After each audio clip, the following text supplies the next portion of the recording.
हमारी आज की इस नई कहानी में आप सबका स्वागत है। ये कहानी थोड़ी लंबी चलने वाली है, तो प्लीज़ आप लोग इस कहानी को अंत तक ज़रूर सुनिएगा, जो कि पार्ट वाइज आएगी। चलिए फिर कहानी शुरू करते हैं।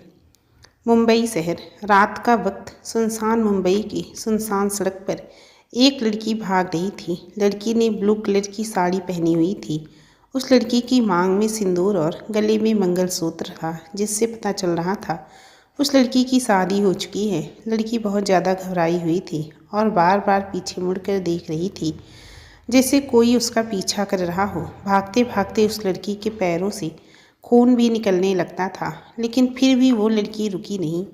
अचानक से उस लड़की को ईंटों की ठोकर लग जाती है और जैसे ही गिरने वाली होती है, तभी दो मजबूत बाहें उस लड़की को थाम लेती हैं। लड़की ने डर से अपनी आंखें बंद की हुई थी। जब उसे महसूस होता है कि वो गिरी नहीं है, तो झट से अपनी आंखें खोल देती है और अपने सामने खड़े शख्स को देखकर उस लड़की की आंखें डर से बड़ी हो जाती हैं और वो उससे छूटने की कोशिश करने लगती है, लेकिन वो शख्स उसे बेरहमी से ज़मीन पर धक्का दे देता है।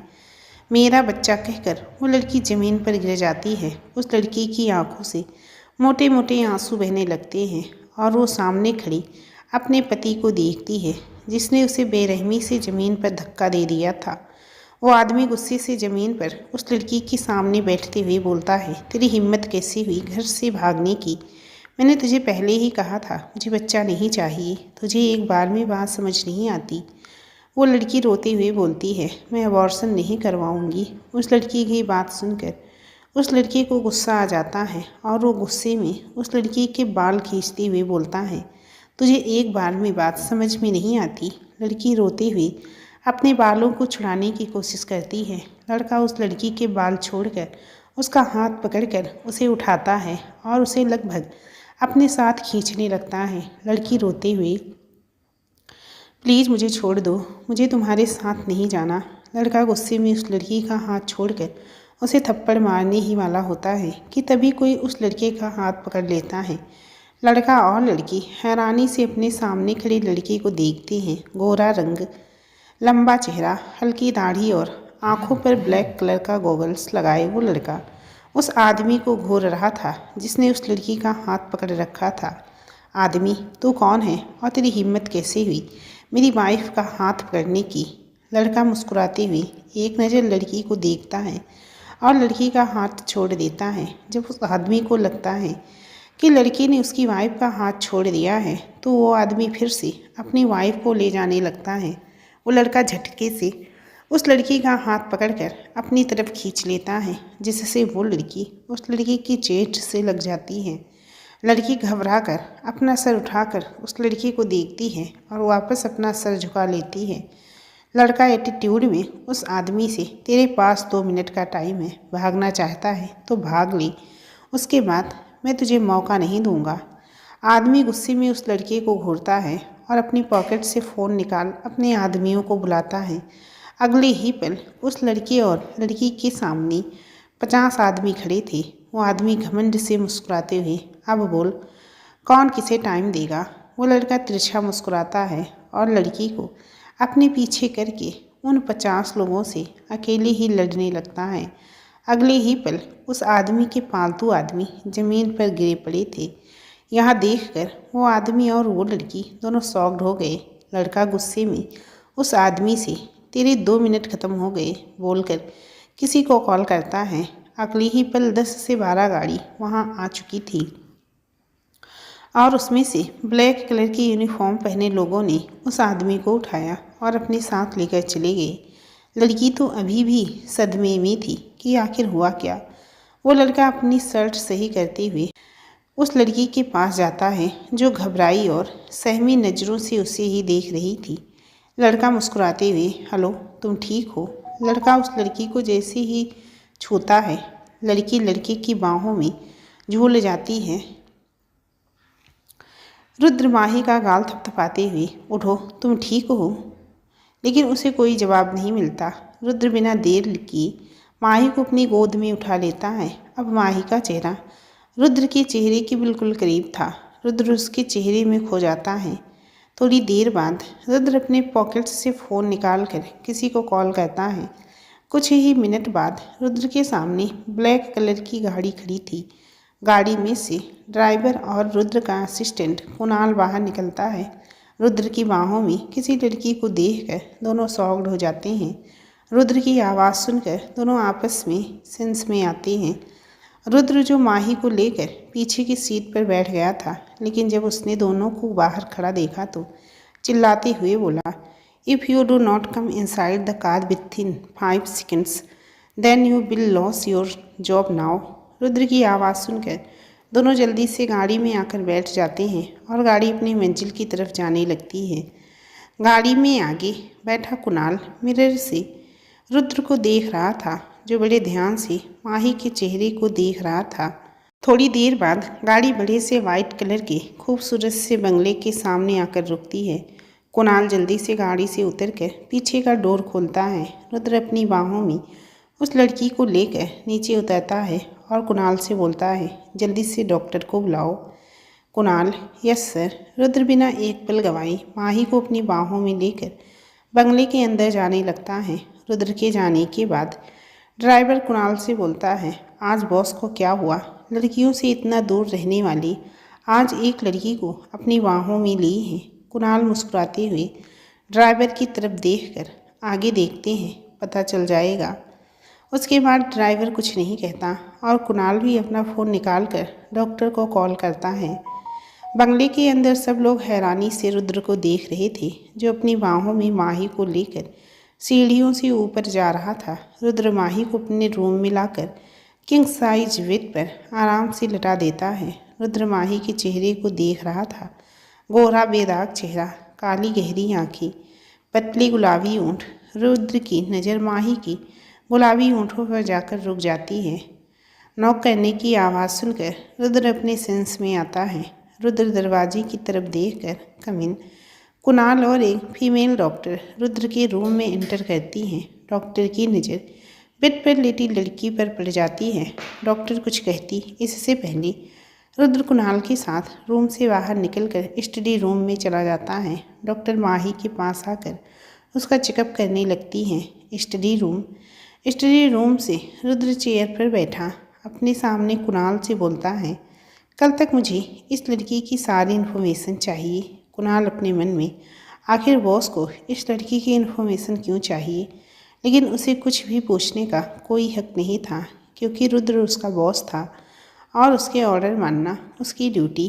कुणाल अपना सर हाँ में हिला देता है।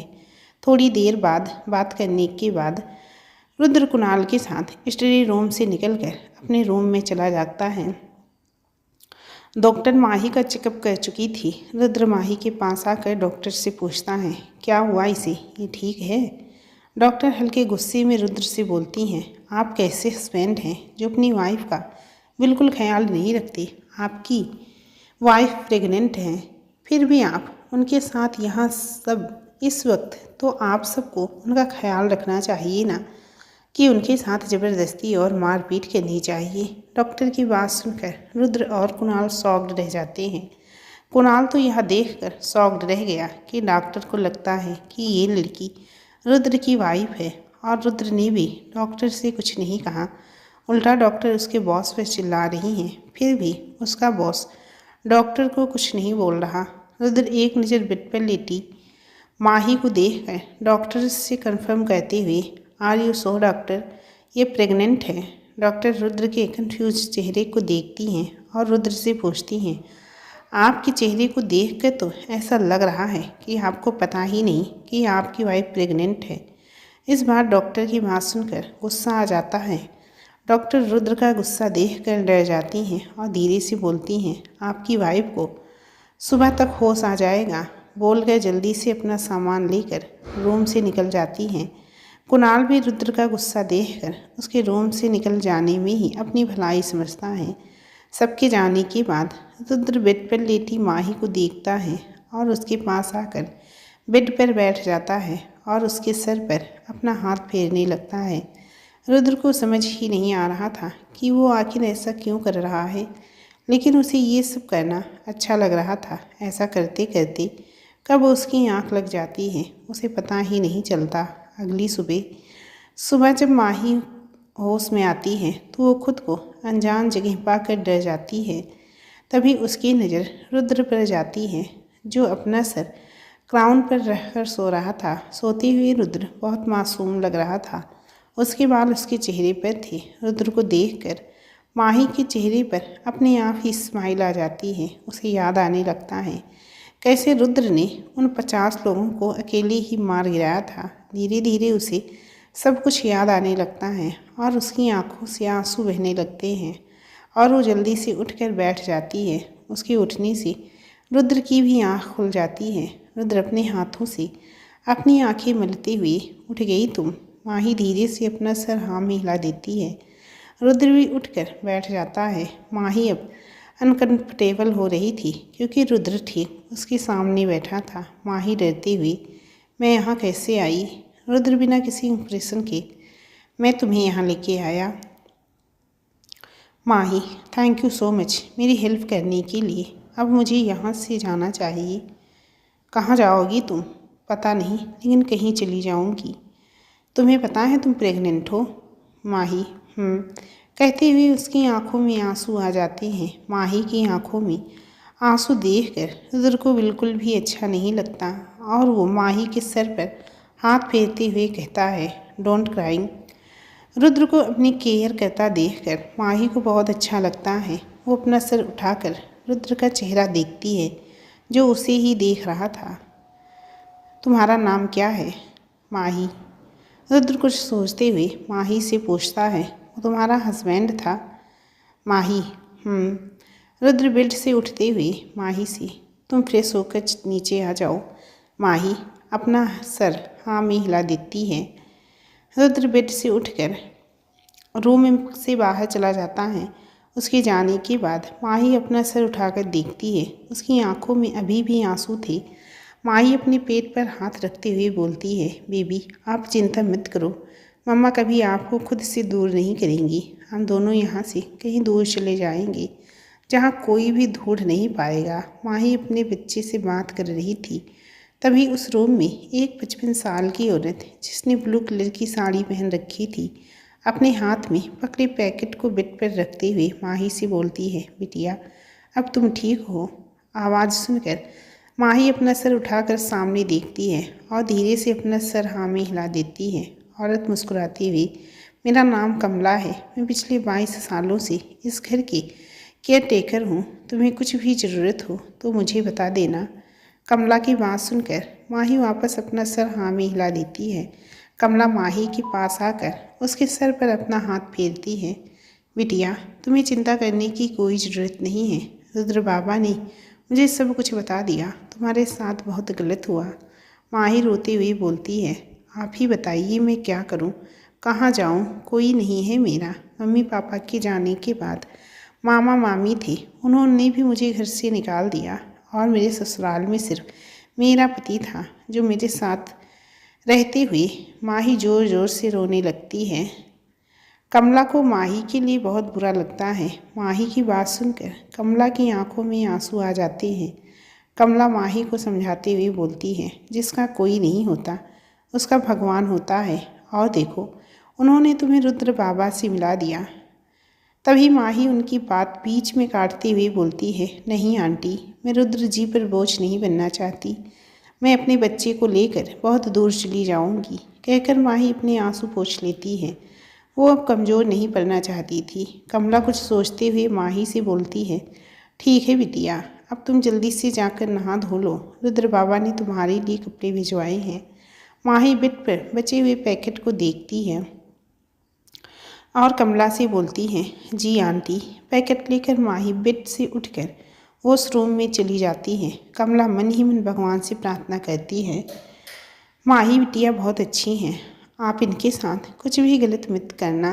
बिटिया ने अपनी ज़िंदगी में बहुत कुछ सहा है। कहते हुए उसकी आंखों में आंसू आ जाते हैं। कमला जल्दी से अपने आंसू पोंछकर रूम से बाहर निकल जाती है। रुद्र अपने दूसरे रूम में तैयार हो चुका था। उसने ब्लैक कलर का बिजनेस सूट, एक हाथ में घड़ी और एक हाथ में शिव जी का कड़ा पहना हुआ था। रुद्र बहुत ज़्यादा हैंडसम लग रहा था। उसे कुणाल को फ़ोन करना था तो अपना फ़ोन ढूंढने लगता है, लेकिन तभी उसे याद आता है कि उसका फ़ोन तो उसके रूम में रह गया है। फ़ोन तो रूम में रह गया सोचकर रुद्र जल्दी से अपने रूम में आकर देखता है तो माही रूम में कहीं नहीं थी। शायद माही नहाने गई होगी सोचकर रुद्र जाकर अपना फ़ोन टेबल से उठा लेता है। फ़ोन ऑन करके देखता है तो उसमें कुणाल की मिस कॉल पड़ी हुई थी। रुद्र कुणाल को कॉल बैक करता है। Kunal, hello boss, good morning. Good morning, पता चला? कुणाल, यस बॉस, मैडम के बारे में सारी इन्फॉर्मेशन मिल गई। कुणाल की बात सुनकर रुद्र के चेहरे पर स्माइल आ जाती है। रुद्र, गुड बोलकर फ़ोन कट कर देता है। तभी उसकी नज़र वॉशरूम से आती हुई माही पर पड़ती है, जो टॉवल से अपने बाल पोंछते हुए आ रही थी। कोरा बेदाग मासूम चेहरा, काली गहरी आँखें, गुलाबी होंठ, कुल मिलाकर माही बहुत खूबसूरत लग रही थी। रुद्र तो उसे देखता ही रह गया। थोड़ी देर बाद रुद्र अपने सेंस में आता है और माही से बोलता है, बहुत प्यारी लग रही हो। उसे खुद भी समझ नहीं आ रहा था कि वो क्या बोल रहा है। माही फीकी मुस्कान से थैंक यू। रुद्र नीचे ब्रेकफास्ट करने चले। माही बस आप ना सर हिला देती है। रुद्र कमरे से बाहर निकल जाता है। उसके पीछे पीछे माही जाने लगती है। दोनों सीढ़ियों से उतर रहे थे, तभी माही का अचानक से टाइप हो जाता है और वो गिरने वाली होती है। तभी रुद्र माही को पकड़ लेता है। माही रुद्र की आंखों में देख रही थी और साथ ही उसके चेहरे पर डर भी था। रुद्र माही को सीधा खड़ा करके, आराम से चलो जी। दोनों सीढ़ियों से उतरकर डाइनिंग एरिया में आ जाते हैं। रुद्र चेयर पीछे करते हुए माही से सिट। माही घबराती हुई चेयर पर बैठ जाती है। वहाँ खड़े सर्वेंट को यकीन नहीं हो रहा था कि इतना गुस्से वाला रुद्र किसी लड़की की इतनी परवाह भी कर सकता है। वहीं उन दोनों को एक साथ देखकर कमला के चेहरे पर खुशी थी। रुद्र भी अपनी चेयर पर बैठा जाता है। कमला दोनों की प्लेट में ब्रेकफास्ट सर्व करती है। कमला ने दोनों के लिए हेल्दी ब्रेकफास्ट बनाया था। रुद्र ब्रेकफास्ट करते हुए माही से बोलता है, तुम्हें किसी चीज़ की ज़रूरत हो तो तुम मुझे बता देना। माही, जो अपनी प्लेट को देख रही थी, धीरे से बोलती है, मुझे यहाँ से जाना है। रुद्र हल्की नाराज़गी से, कहाँ जाओगी तुम? माही धीरे से, कहीं भी चली जाऊँगी, मैं आप पर बोझ नहीं बनना चाहती। रुद्र माही को समझाते हुए, देखो माही, तुम इस हालत में कहाँ जाओगी? मेरी बात मानो, तुम यहीं रुक जाओ। इस बार माही अपना सर उठाकर रुद्र को देखती है और वापस अपना सिर झुका लेती है। मैं कब तक यहाँ रहूँगी? कभी ना कभी तो मुझे यहाँ से जाना ही होगा। रुद्र, इस बारे में बाद में बात करेंगे, अभी तुम पहले ब्रेकफास्ट करो। रुद्र की डांट सुनकर माही चुपचाप ब्रेकफास्ट करने लगती है, लेकिन उसके दिमाग में यही सब घूम रहा था कि वो कहाँ जाएगी, कहाँ रहेगी। अगर अकेली होती तो कहीं भी अपना गुजारा कर लेती, लेकिन अब उसके साथ एक नन्ही सी जान जुड़ चुकी थी। उसके मामा मामी ने उसकी शादी करने के बाद ही उससे सारे रिश्ते तोड़ लिए थे। अब वो क्या करे, किसके पास जाए, उसे कुछ भी समझ नहीं आ रहा था। लेकिन वो रुद्र पर बोझ नहीं बनना चाहती थी। आखिर रुद्र कब तक उसकी मदद करेगा? एक ना एक दिन तो वो उसे खुद ही सब करना होगा। शायद रुद्र भी माही की मन की बात समझ रहा था। रुद्र ने खाते हुए माही को देखा, जिसने हाथ में स्पून पकड़ रखा था, लेकिन वो कुछ भी खा नहीं रही थी। रुद्र ने कमला आंटी को कुछ इशारा किया। रुद्र का इशारा समझकर कमला ने माही से पूछा, क्या हुआ बिटिया, तुम्हें कुछ पसंद नहीं आ रहा? माही, जो अपनी सोच में खोई हुई थी, कमला की बात सुनकर अपने सर ना में हिला दिया और चुपचाप अपना ब्रेकफास्ट करने लगी। माही ने भले ही रुद्र पर ध्यान नहीं दिया हो, लेकिन रुद्र का पूरा ध्यान माही पर ही था।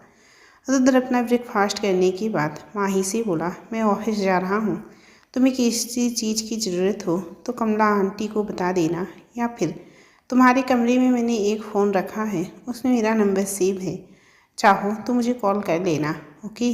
रुद्र की बात सुनकर माही ने अपना सर हाँ में हिला दिया। रुद्र अपनी चेयर से उठकर एक नज़र माही को देखा कर बाहर चला गया। माही ने एक बार फिर रुद्र को नहीं देखा। माही ब्रेकफास्ट करके वापस अपने रूम में चली गई। शेखावत इंटरप्राइजेस। रुद्र अपने ऑफिस में विंडो के पास खड़ा था। उसके दिल दिमाग पर माही छाई हुई थी। बार बार उसके सामने माही का मासूम चेहरा आ रहा था। अभी उसके गेट पर नॉक होती है। गेट की नॉक से रुद्र अपने सेंस में आता है। कम इन बोलकर रुद्र अपनी चेयर पर बैठ जाता है। कुणाल ऑफिस के अंदर आता है। Kunal, good morning boss. Rudra, good morning. जो कहा था वो हो गया? कुणाल, यस बॉस बोलकर अपने हाथ में पकड़ी फाइल टेबल पर रख देता है।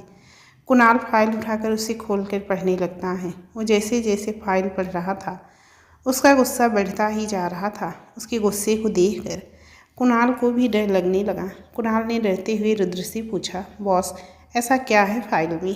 कुणाल की बात सुनकर रुद्र ने एक तीखी नज़र कुणाल पर डाली और गुस्से में बोला, कल तक डिवोर्स पेपर रेडी हो जाने चाहिए। कुणाल को अभी तक कुछ समझ में नहीं आया। उसने थोड़ी हिम्मत करके रुद्र से पूछा, डिवोर्स पेपर? बट किस लिए?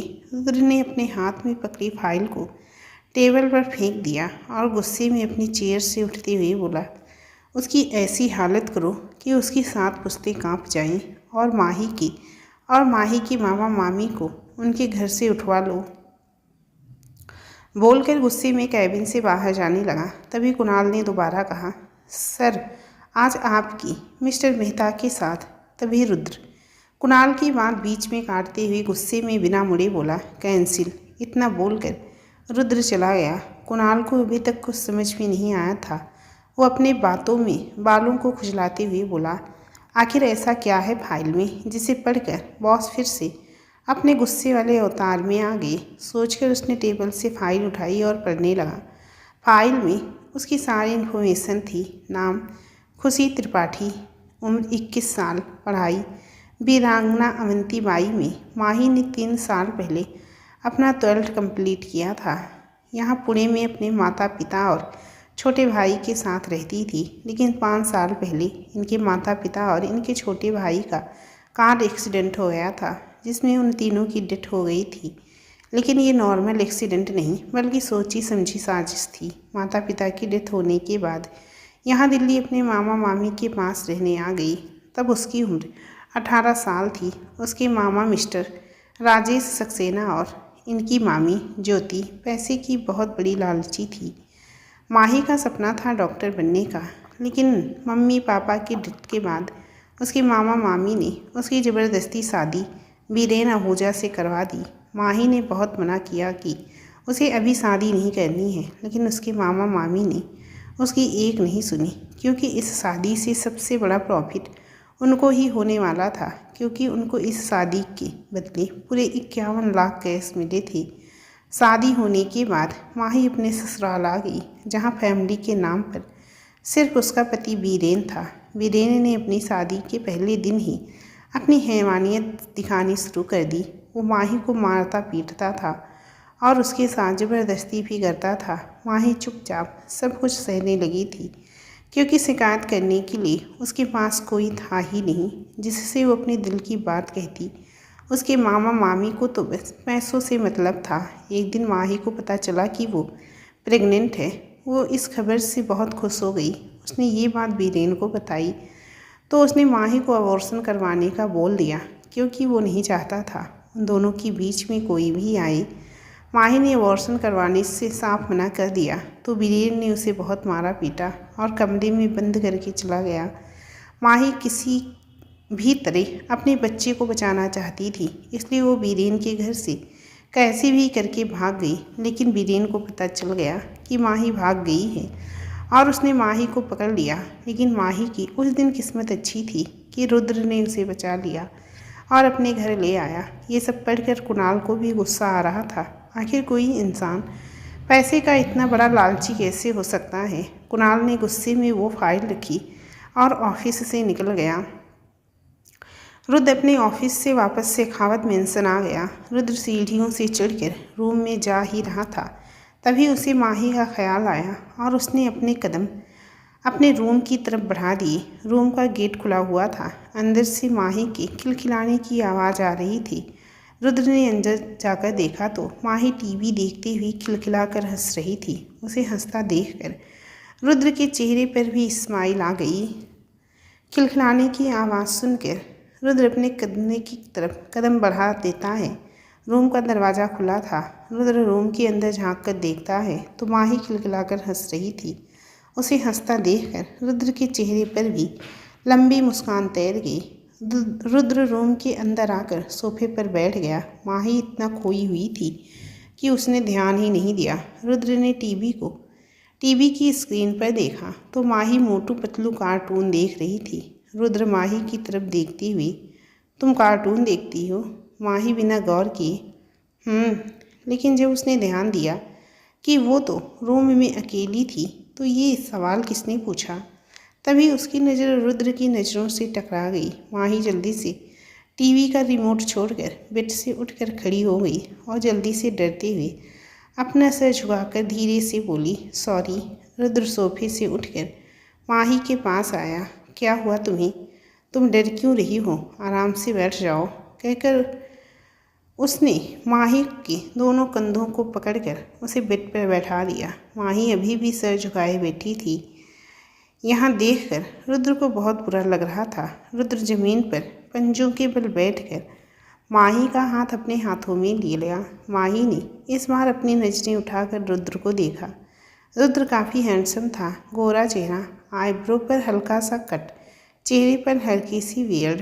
लाखों करोड़ों लड़कियां इस चेहरे को देखने के लिए मरती थी, लेकिन माही को इन सब से कोई मतलब नहीं था, इसलिए उसने वापस अपनी नज़रें झुका ली। रुद्र, माही देखो मेरी तरफ। माही ने धीरे से रुद्र की तरफ देखा। रुद्र, देखो जो हो गया उसे भूल जाओ और अपनी ज़िंदगी में आगे बढ़ो। रुद्र की बात सुनकर माही की आंखों से आंसू आ जाते हैं।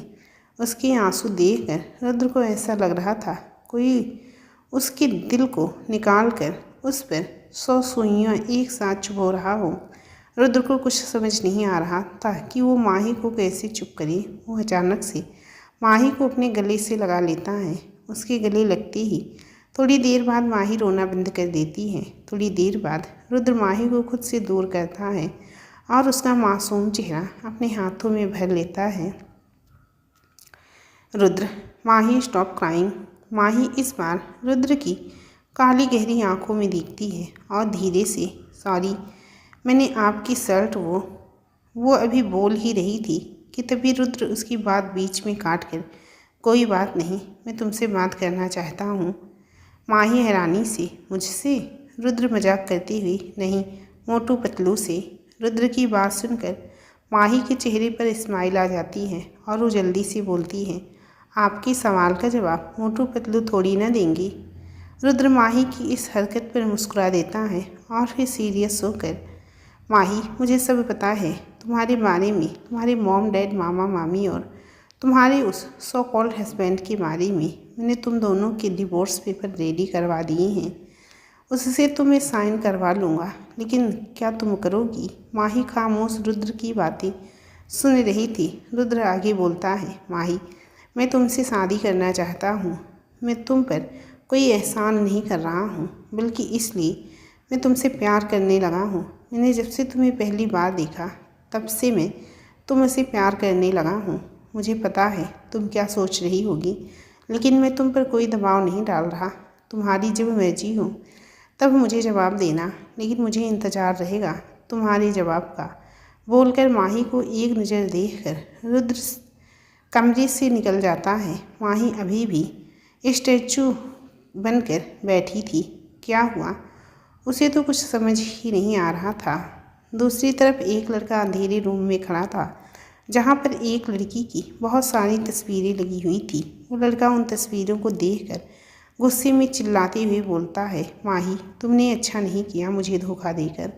आखिर मेरे प्यार में क्या कमी रह गई थी जो तुमने मुझे छोड़ दिया? लेकिन एक बात मेरी हमेशा याद रखना, तुम कल भी मेरी थी और आज भी मेरी हो। मैं तुम्हें हासिल करके रहूँगा। बोलकर शैतानों की तरह हंसने लगता है। रुद्र चला गया था, लेकिन माही अभी भी स्टैचू बनकर बैठी थी। क्या हुआ? अभी तक उसे कुछ भी समझ नहीं आया। आखिर रुद्र उससे शादी क्यों करना चाहता है? वो तो इतना हैंडसम है और साथ में इतना अमीर है। उसे तो कोई भी लड़की मिल जाएगी, फिर वो उससे शादी क्यों करना चाहता है। ना जाने कितने सवाल माही के मन में चल रहे थे। वो क्या करे, उसे कुछ समझ नहीं आ रहा था। वो अभी अपने पास्ट से उभरी भी नहीं थी कि रुद्र ने उसके सामने शादी का प्रपोज़ल रख दिया। अगर वह उसे मना करती तो उसे ये डर था कहीं रुद्र को बुरा ना लगे। आखिर उसने उसकी इतनी मदद की थी और वो मदद के बदले उसे नाराज़ नहीं करना चाहती थी। माही अभी ये सब सोच ही रही थी कि तभी उसके कानों में रुद्र की आवाज़ पड़ती है। माही चौंक कर दरवाजे पर देखती है तो रुद्र ब्लू कलर की टी शर्ट और ब्लैक लोवर पहने दरवाजे से टेक लगाकर खड़ा था। माही रुद्र को देखकर जल्दी से खड़ी हो जाती है। रुद्र माही के पास आकर उसका मासूम चेहरा अपनी हथेली में लेकर, आई एम सॉरी माही, अगर तुम मेरी वजह से परेशान हुई हो। मैं तुम्हें परेशान नहीं करना चाहता था। देखो, तुम्हें इस बारे में ज़्यादा सोचने की कोई ज़रूरत नहीं है। तुम अपने और अपनी बीवी के बारे में सोचो, और अगर कभी तुम्हें लगे कि मैं तुम्हारे लिए परफेक्ट हूँ तो मुझे बता देना, मैं तुम्हारे जवाब का इंतज़ार करूँगा। रुद्र की बात सुनकर माही की आंखों से आंसू आ जाते हैं। आप क्या मुझसे शादी करना चाहते हो? आप तो इतने हैंडसम हो और इतने पैसे वाले भी, आपसे तो कोई भी शादी कर लेगा। फिर आप मुझसे शादी क्यों करना चाहते हो? मैं तो आपके लायक। माही बोल ही रही थी तभी रुद्र उसके मुंह पर अपना हाथ रख देता है। माही रुद्र की आंखों में देखने लगती है जहां उसे अपने लिए सिर्फ प्यार और फिक्र नज़र आ रही थी।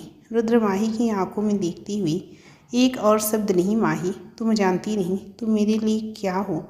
जो खुशी तुम मुझे दे सकती हो वो कोई और नहीं, और मुझे उससे कोई फ़र्क नहीं पड़ता कि तुम्हारी शादी हो चुकी है और तुम माँ बनने वाली हो। मुझे इन सब से कोई फ़र्क नहीं पड़ता, मुझे सिर्फ तुमसे फ़र्क पड़ता है। पता नहीं, लेकिन जब तुम्हें पहली बार देखा तब से ही मैं तुमसे प्यार करने लगा। अब बोलो, करोगी मुझसे शादी? माही रुद्र की आंखों में देखते हुए, लेकिन आप कभी भी मुझे मेरे बच्चे को तो दूर नहीं करोगे ना? मैं उसके बिना नहीं जी पाऊँगी। रुद्र माही को अपने सीने से लगा लेता है। रुद्र की इस तरह से अचानक से उसे गले लगाने से माही थोड़ा घबरा जाती है।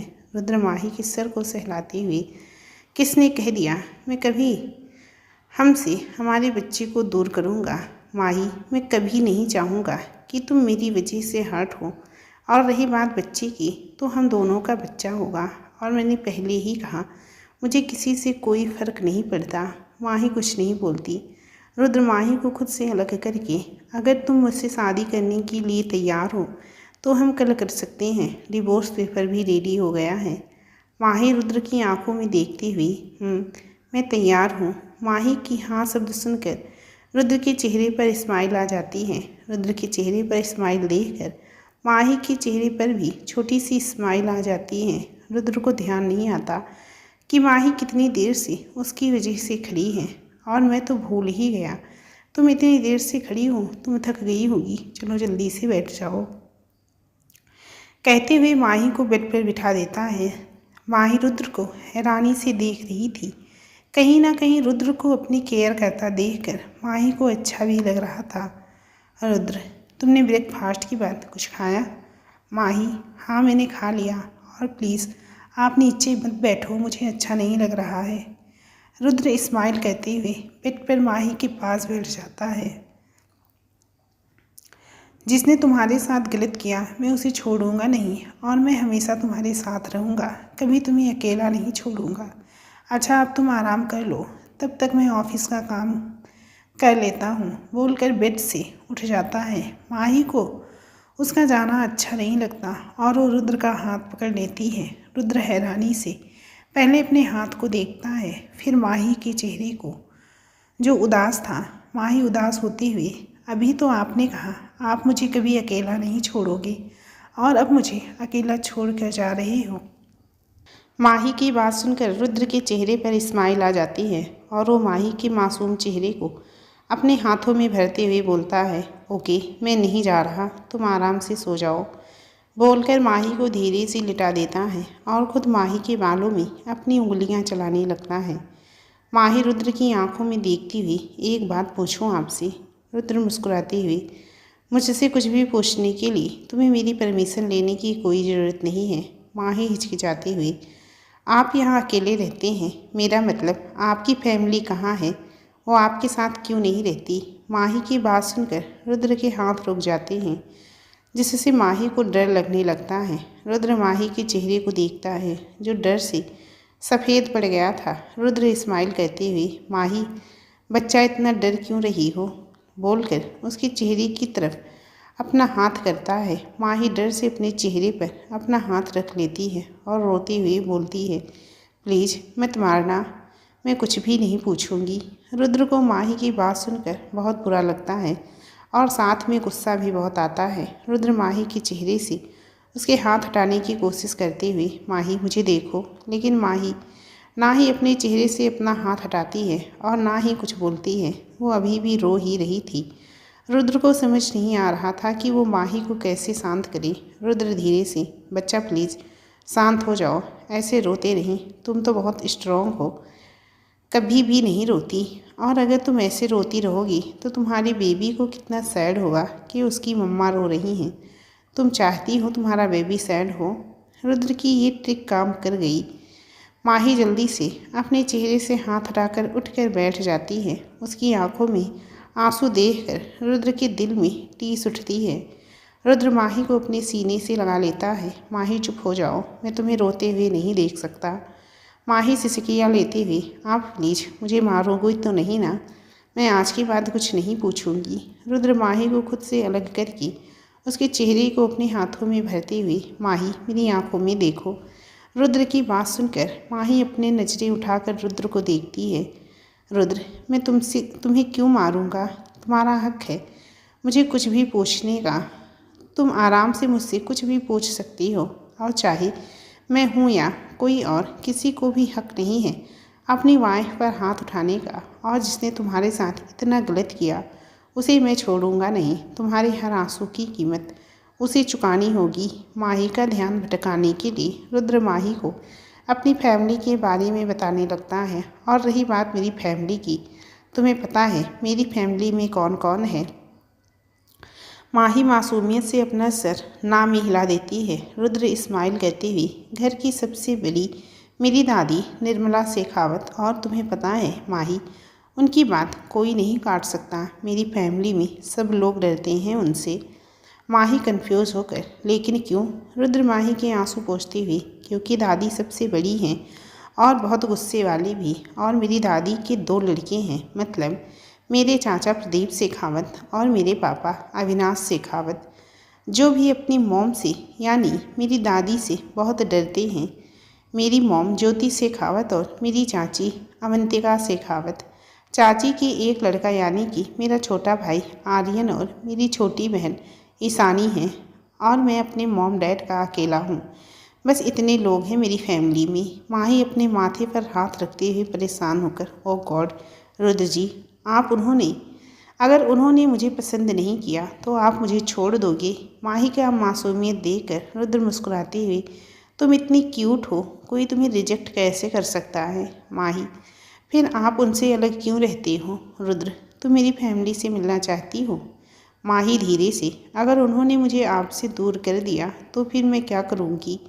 रुद्र, माही मुझे तुमसे कोई दूर नहीं कर सकता, मेरी फैमिली भी नहीं। और अब बहुत बातें हो गई, अब तुम आराम से सो जाओ, और डोंट वरी, मैं कहीं नहीं जा रहा, यही हूँ तुम्हारे पास, बोलकर माही को वापस बेड पर लिटा देता है। माही अभी भी रुद्र को देख रही थी।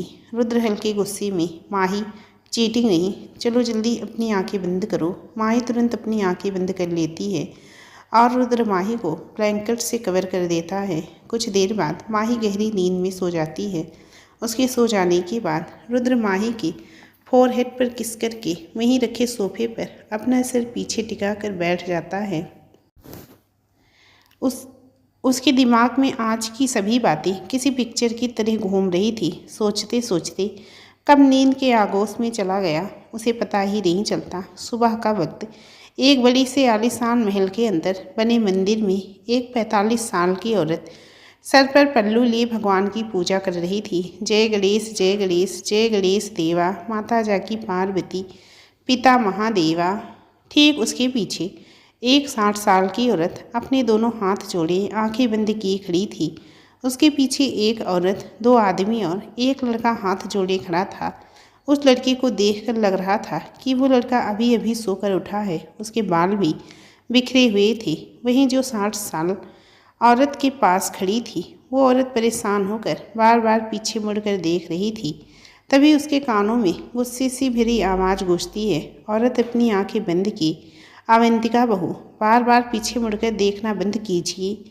अपनी सास की गुस्से से भरी आवाज़ सुनकर वो औरत जो पीछे मुड़ मुड़ कर देख रही थी, सीधी खड़ी हो जाती है। वहीं ऊपर एक कमरे में करीब 18 से 19 साल की लड़की आराम से ब्लैंकेट ओढ़े गहरी नींद में सो रही थी। तभी उसके कानों में उसकी दादी की गुस्से से भरी आवाज़ पड़ती है। आवाज़ सुनकर वो अचानक से हड़बड़ाकर उठ बैठती है और अपना फ़ोन उठाकर उसमें टाइम देखती है तो सुबह के 7:30 बज रहे थे। टाइम देखकर उस लड़की की नींद एक पल में गायब हो जाती है और वो खुद में बड़बड़ाती है, ओह शिट, मैं इतनी देर तक कैसे सोती रही। आज तो मेरी हिटलर दादी मुझे छोड़ेंगी नहीं, सुबह सुबह लेक्चर देना स्टार्ट कर देंगी।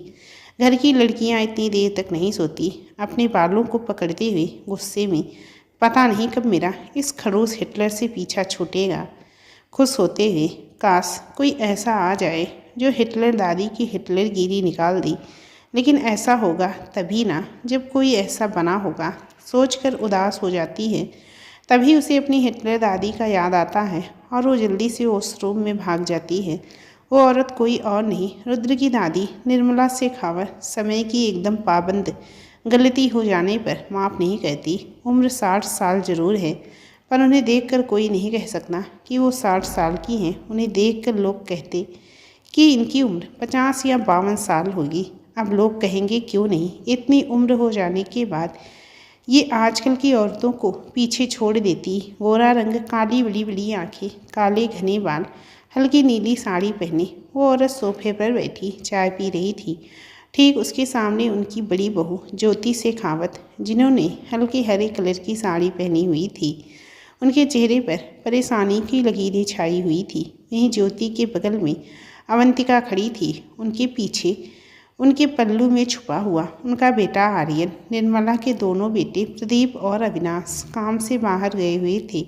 तभी उन लोगों के कानों में निर्मला जी की गुस्से से भरी आवाज़ पड़ती है, निर्मला, हमने पूछा ईशानी कहाँ है, अभी तक आई क्यों नहीं। अवंतिका डरते हुए, वो माँ जी, कल ईशानी देर रात तक अपनी पढ़ाई कर रही थी, इसलिए सुबह उसकी आँख नहीं खुली।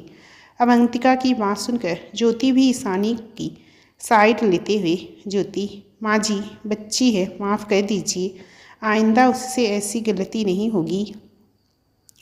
निर्मला गुस्से में खड़े होते हुए, लड़की है, जितनी जल्दी ये बात समझ जाएगी उसके लिए अच्छा होगा, वरना उसे कैसे समझाना है ये मैं अच्छी तरह से जानती हूँ।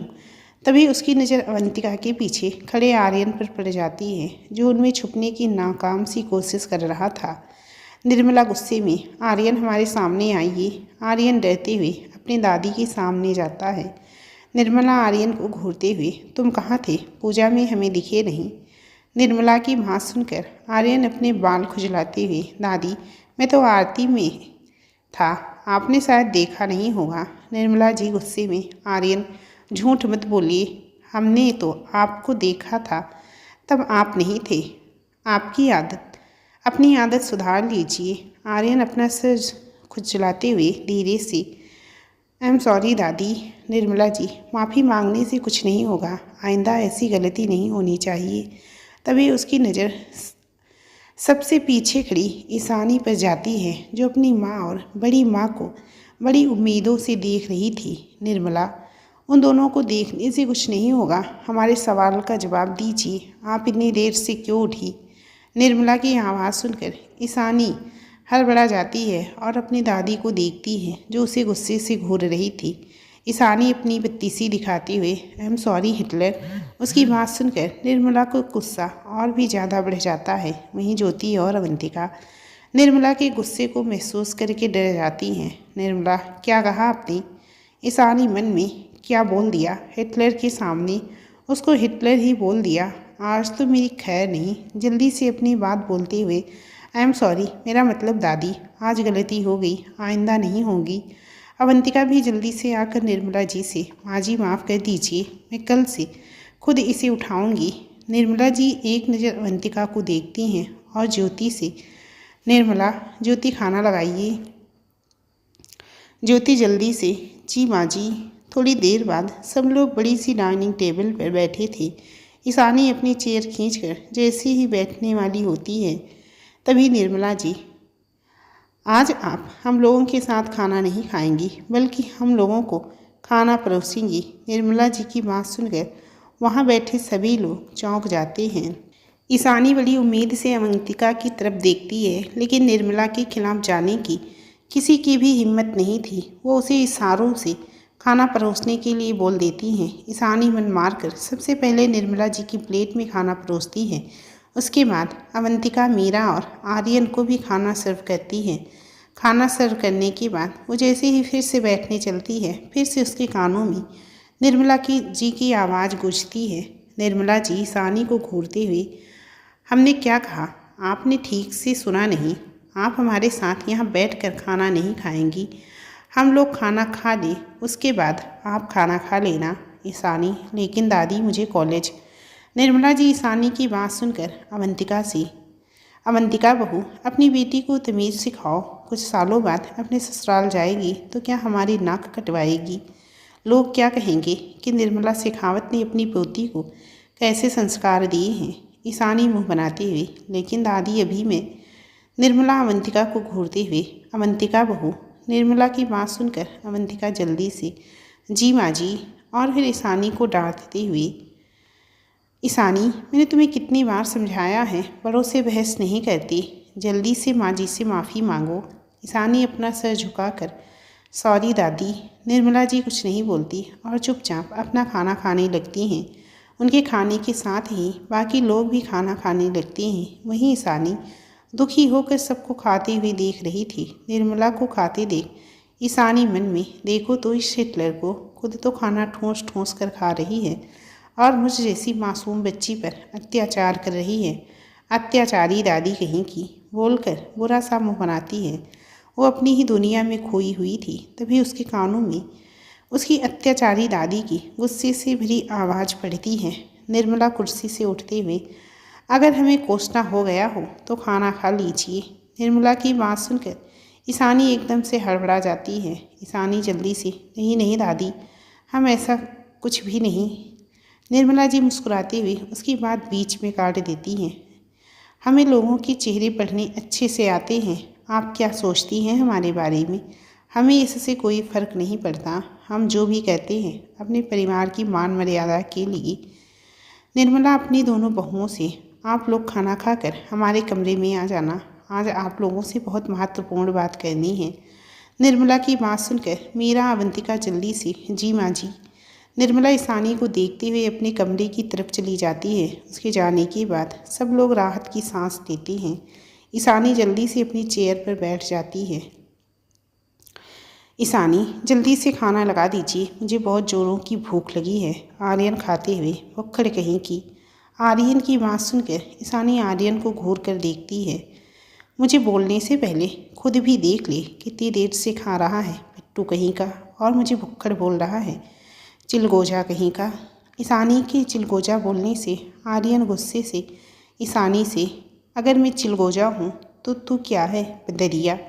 ईशानी चिढ़ते हुए, मॉम, बड़ी मॉम, चिलगोजा को समझा लीजिए, मुझसे पंगा ना ले।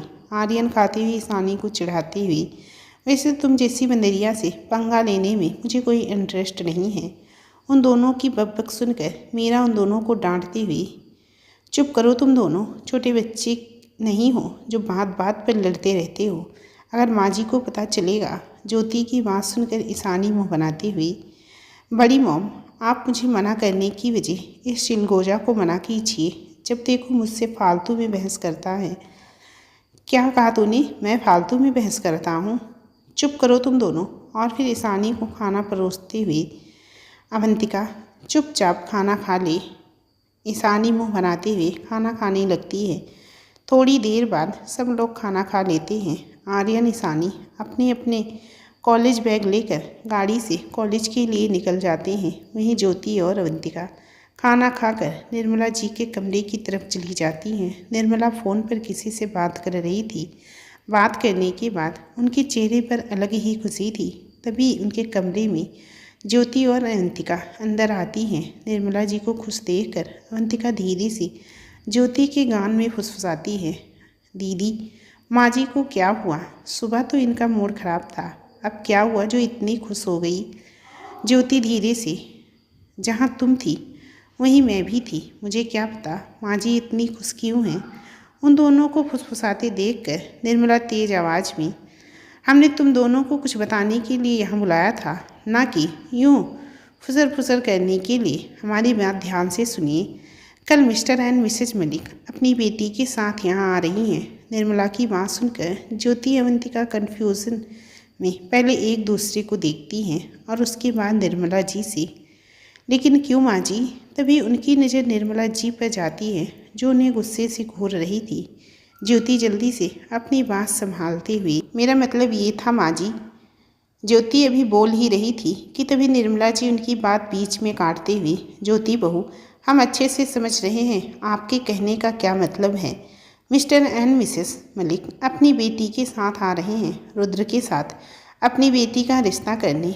अगर हमें उनकी बेटी पसंद आ गई तो अगले महीने में शुभ मुहूर्त पर रुद्र की शादी करवा देंगे। निर्मला की बात सुनकर ज्योति और अवंतिका भी खुश हो जाती हैं। आखिर ये तो खुशी वाली बात थी। आखिर कौन सी माँ नहीं चाहती कि उनके बेटे की शादी हो। वहीं रुद्र के बिला में रुद्र ऑफिस के लिए तैयार हो चुका था। वो माही अभी भी सो रही थी। रुद्र अपने रूम में माही को उठाने जाता है, लेकिन कुछ सोचकर वो रुक गया। तभी उसके कानों में माही की मीठी आवाज़ पड़ती है। माही लेटी हुई अपनी आंखों को मसलते हुए, गुड मॉर्निंग। माही की इतनी मीठी आवाज़ सुनकर रुद्र के चेहरे पर स्माइल आ गई। रुद्र, गुड मॉर्निंग माही, जल्दी से तैयार होकर नीचे आ जाओ, ओके? माही रुद्र को देखती हुई, ठीक है। रुद्र तुरंत माही के रूम से निकलकर नीचे चला जाता है। वहीं माही बेड से उठकर वॉशरूम में नहाने चली जाती है। थोड़ी देर बाद माही रेडी होकर नीचे हॉल में आती है। आज उसने ब्लू कलर की घुटने तक की लंबी फ्रॉक पहन रखी थी। रुद्र जो डाइनिंग टेबल पर बैठा हुआ था, एक ब्लू कलर की फाइल देख रहा था। माही के आते ही उसको देखने लगता है। माही उसके पास आकर डाइनिंग टेबल की दूसरी चेयर पर बैठ जाती है। उसके बैठते ही रुद्र माही को पेन और डाइवोर्स पेपर पकड़ाते हुए, रुद्र, माही, ये डाइवोर्स पेपर तुम्हारे हस्बैंड के साइन ले लिए हैं, बस तुम्हारे साइन लेने बाकी हैं। उसके बाद तुम इस मजबूरी की शादी से हमेशा के लिए मुक्त हो जाओगी। रुद्र की बात सुनकर माही की आंखें नम हो जाती हैं। रुद्र माही के कंधे पर हाथ रखकर उसकी फिक्र करते हुए, क्या हुआ माही, तुम ठीक हो? अगर तुम किसी और दिन, रुद्र अभी बोल ही रहा था, तभी माही बीच में, आज नहीं तो कल, यह करना ही है तो आज क्यों नहीं, बोलकर पेन लेकर डिवोर्स पेपर पर साइन कर देती है। आज वो फाइनली उस रिश्ते से आज़ाद हो गई थी। साइन करके माही गहरी सांस लेती है। रुद्र फाइल बंद करके अपने फ़ोन निकाल कर अपने असिस्टेंट कुणाल को फ़ोन करता है। कुछ देर बाद उसका असिस्टेंट कुणाल विला के अंदर आता है। Kunal, good morning boss. Rudra, ये फाइल तुम्हें पता है ना क्या करना है? कुणाल, यस बॉस बोलकर फाइल लेकर चला जाता है। रुद्र की नज़र माही पर जाती है। वो चुपचाप ज़मीन को घूर रही थी। रुद्र परेशान होती हुई, क्या हुआ माही, तुम ठीक हो ना? रुद्र की बात सुनकर माही अपना सिर धीरे से हिला देती है। रुद्र, क्या सोच रही हो माही? रुद्र की बात सुनकर माही अपना सिर उठाकर रुद्र को देखती है और धीरे से बोलती है, आपकी फैमिली मुझे, तुम टेंशन क्यों ले रही हो? मैं हूँ ना, सब कुछ ठीक होगा, तुम्हें मुझ पर भरोसा है ना? रुद्र की बात सुनकर माही अपना सिर हाँ में हिला देती है। तो ठीक है। उसके बाद कमला आंटी को आवाज़ देता है। रुद्र, कमला आंटी, ब्रेकफास्ट लगा दीजिए। रुद्र की बात सुनकर कमला किचन से ही जवाब देती है, जी रुद्र बाबा। थोड़ी देर बाद कमला डाइनिंग टेबल पर खाना लगाकर रुद्र माही को सर्व करती है। रुद्र माही दोनों ब्रेकफास्ट करने लगते हैं। रुद्र खाती हुई कमला से, आंटी, जो मैंने आपसे सामान मंगवाया था वो आ गया। कमला, जी रुद्र बाबा, वो सामान मैंने आपके कमरे में रखवा दिया और पंडित जी को भी फ़ोन किया था, आधे घंटे में यहाँ पहुँच जाएंगे। कमला की बात सुनकर रुद्र बोलता है, जी आंटी। माही कंफ्यूज होकर उन दोनों की बातें सुन रही थी। उसे कुछ भी समझ में नहीं आया तो उसने धीरे से कमला से पूछा, आंटी कैसा सामान और पंडित जी किस लिए? माही की बात सुनकर कमला मुस्कुराती हुई, बिटिया वो सामान आपका और रुद्र बाबा का है और पंडित जी शादी के लिए। माही कन्फ्यूजन से रुद्र को देखती है, किसकी शादी? रुद्र मुस्कुराते हुए, हमारी शादी। तो आज का ये पार्ट यहीं पर ख़त्म करती हूँ। मिलती हूँ इस कहानी के अगले हिस्से के साथ। आप लोगों को ये कहानी कैसी लगी हमें कमेंट करके ज़रूर बताइएगा। तब इस कहानी के अगला भाग मैं अपलोड करूँगी। चलिए फिर मिलती हूँ इस कहानी के अगले हिस्से के साथ। तब तक के लिए नमस्कार।